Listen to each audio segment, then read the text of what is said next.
Good morning everybody. In this video we are going to discuss about the profit and loss and its basic informations. यह video सभी students के लिए बहुत ही उपयोगी होने वाला है क्योंकि इसमें हम लाभ हानि और छूट वाले जो चैप्टर है इससे रिलेटेड सभी टर्म्स को पहले समझेंगे।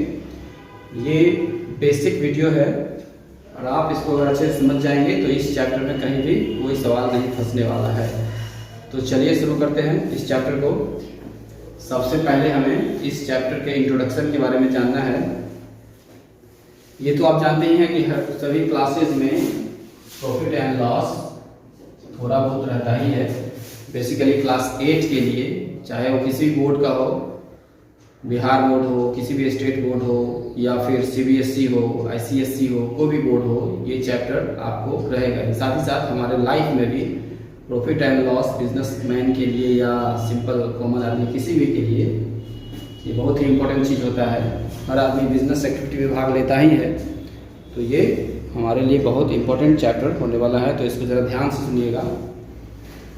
जब हम कोई चीज़ खरीदने जाते हैं बाज़ार और खरीद के ले आते हैं, मान लीजिए 5 रुपया में आप कोई सामान खरीद लिए, ठीक है, और वो ले आए और उसी सामान को फिर बेच लिए 6 रुपया में अगर आप बेच लिए, तो आपको ये जो खरीदने का जो दाम है इसको बोलते हैं कॉस्ट प्राइस, और ये जो बेचने का दाम है जो आप बेचे हैं इसको बोलते हैं सेलिंग प्राइस। इसका एब्रिविएशन है CP। कॉस्ट प्राइस का एब्रिविएशन है CP, कॉस्ट प्राइस CP, और सेलिंग प्राइस का एब्रिविएशन है SP यानी कि सेलिंग प्राइस।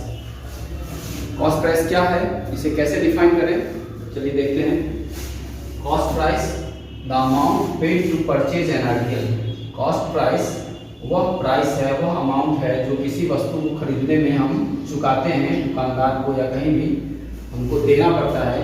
वह अमाउंट, उस अमाउंट को हम कॉस्ट प्राइस कहते हैं। दूसरे शब्दों में हम बात करें तो the price at which an article is made. किसी भी वस्तु का वह दाम जिस दाम पर हम वस्तु को खरीदते हैं उसे हम cost price, that is known as its cost price. Our next important term that come in this chapter is selling price. The abbreviation of selling price is SP. अब selling price क्या है, वही विक्रय मूल्य यानी कि बेचने का दाम। The price at which an article is sold, वह दाम, वह मूल्य जिस पर एक आर्टिकल को बेचा जाता हो उसको हम उसका सेलिंग प्राइस कहते हैं। नेक्स्ट हमारा जो पॉइंट है जो हमें जानना बहुत ही महत्वपूर्ण है, जरूरी है, वो है प्रॉफिट। प्रॉफिट क्या होता है, जब हमारा कॉस्ट प्राइस कम हो और सेलिंग प्राइस हमारा अधिक हो तब हम कमा लेते हैं क्या, प्रॉफिट। मान लीजिए आप 5 रुपया में कोई सामान खरीद के लाते हैं और 6 रुपया में उसे बेच लेते हैं, तो हमारा कॉस्ट प्राइस यानी खरीदने का दाम कम होता है और सेलिंग प्राइस यानी बेचने का दाम अधिक होता है। इस कंडीशन में हम कमा लेते हैं क्या, प्रॉफिट, जिसको हम हिंदी में लाभ बोलते हैं। लाभ हम कमाते हैं। तो ये हुआ प्रॉफिट। किस कंडीशन में हुआ, जब कॉस्ट प्राइस ज्यादा हो, कॉस्ट प्राइस कम हो और सेलिंग प्राइस ज्यादा हो तो हमें प्रॉफिट होता है। तो चलिए समझते हैं यहाँ प्रॉफिट का definition. If the selling price is greater than the cost price, अगर सेलिंग प्राइस हमारे कॉस्ट प्राइस से अधिक हो तब कॉस्ट प्राइस और सेलिंग प्राइस के डिफरेंस को, the difference between the selling price and the cost price is called profit. तो सेलिंग प्राइस और कॉस्ट प्राइस के डिफरेंस को हम प्रॉफिट कह सकते हैं और कहते हैं। यहाँ पर आपको फॉर्मूला दिया हुआ है, profit equal to selling price minus cost price. Profit कैसे निकालते हैं, सेलिंग प्राइस हमेशा प्रॉफिट होने की कंडीशन में बड़ा होगा। सेलिंग प्राइस क्या होगा, बड़ा होगा। सेलिंग प्राइस जब बड़ा होगा तो सेलिंग प्राइस में से हम कॉस्ट प्राइस को सब्ट्रैक्ट कर देंगे, उस कंडीशन में हमें प्रॉफिट होता है और हम लाभ की स्थिति में कहे जाते हैं। Our next topic is profit percent. अब ये देखिए, प्रॉफिट तो हो गया लेकिन 100 रुपया में कितना प्रॉफिट हुआ, इट इज द प्रॉफिट, और प्रॉफिट परसेंट 100 रुपया में कितना प्रॉफिट हो रहा है इसका आकलन है। Profit percent is the profit that would be obtained from cost price of ₹100। अगर आपका कॉस्ट प्राइस 100 होता तो कितना आप कमाते, कितना प्रतिशत कमाते लाभ, इसी को हम प्रतिशत लाभ कहते हैं। It is the profit cost price, profit percent is the profit that would be obtain for a cost price of ₹100, that is called profit percent. और उसका फॉर्मूला या सूत्र क्या है, तो ये सूत्र है, ये याद कर लेंगे आप। Profit percent equal to profit को मल्टीप्लाई करेंगे 100 से, it means profit multiply 100 divided by cost price. हमेशा प्रॉफिट परसेंट कॉस्ट प्राइस पर ही निकाला जाता है, तो ये आपका फॉर्मूला है, इसे याद करेंगे। Profit percent equal to profit multiply 100 divided by cost price. Our next topic is loss percent. Loss percent क्या है? लॉस तो जानते हैं, जब हमारा, अगर हम किसी चीज़ को खरीदते हैं, मान लीजिए कि आपका कॉस्ट प्राइस है ₹4 और उसी आर्टिकल को आप बेच लिए ₹3 में, किसी भी कारणवश, या तो आपको पैसे की जरूरत हो या फिर हो सकता है कि आपको लगे कि सामान खराब खरीदा गया है, इसको बेचना जरूरी है, तो आप उसे जब बेच लेते हैं तो आपका सेलिंग प्राइस क्या हो जाता है, कम हो जाता है। ₹4 में खरीद कर जब आप ₹3 में बेचते हैं, यानी कॉस्ट प्राइस आपका बड़ा है और सेलिंग प्राइस आपका छोटा है, इस कंडीशन में आपका हो जाता है क्या, लॉस। तब यहाँ पर आप लॉस में चले जाते हैं। तो लॉस का परसेंटेज अगर निकालना हो तो वो भी क्या है, loss percent is the loss percent वह लॉस है that would be made for a cost price of ₹100। वह पैसा जो ₹100 के आधार पर, कॉस्ट प्राइस अगर 100 हो तो हमारा कितना लॉस हुआ, इसको अगर आकलन करना है तो हम लॉस परसेंट निकालेंगे।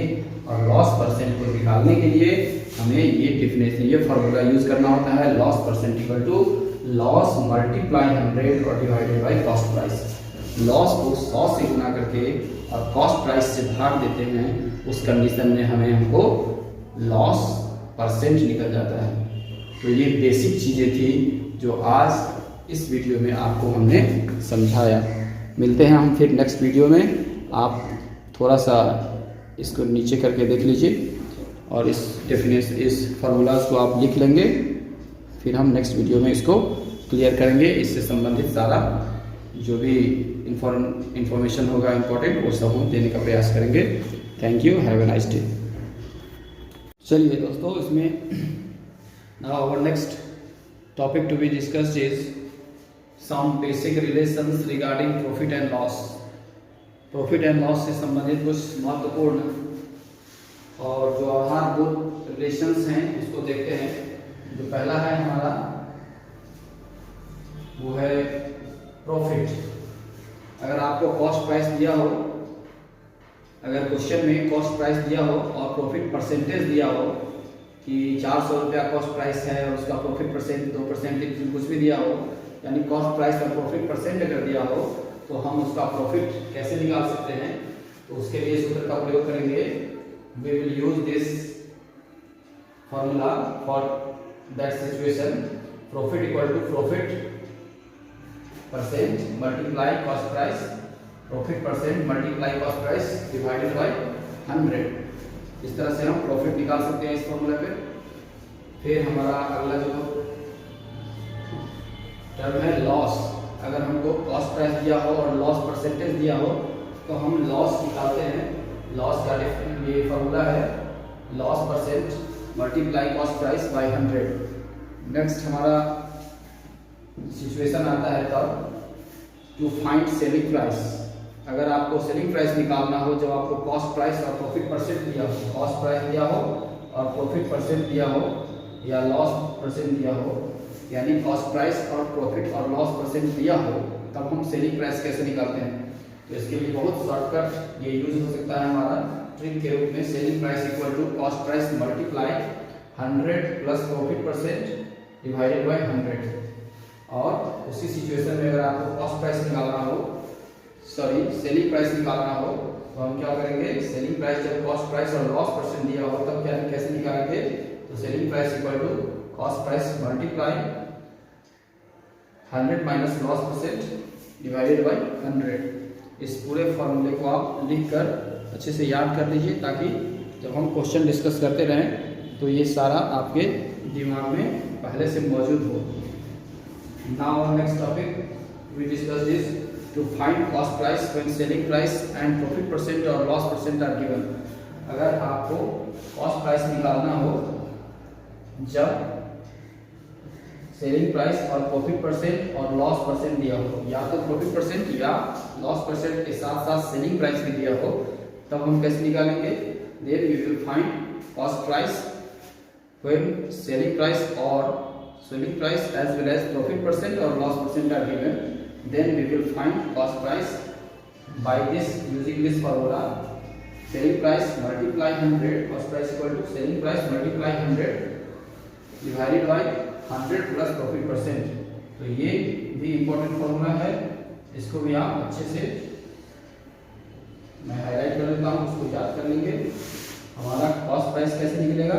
यदि सेलिंग प्राइस और लॉस परसेंट दिया हो तो कॉस्ट प्राइस निकालने के लिए सेलिंग प्राइस को 100 से मल्टीप्लाई करके 100 माइनस लॉस परसेंट से भाग देंगे, तो हमारा selling price, cost price, selling price और लॉस या प्रॉफिट दिया हो उस पोजीशन में कॉस्ट प्राइस निकल जाता है।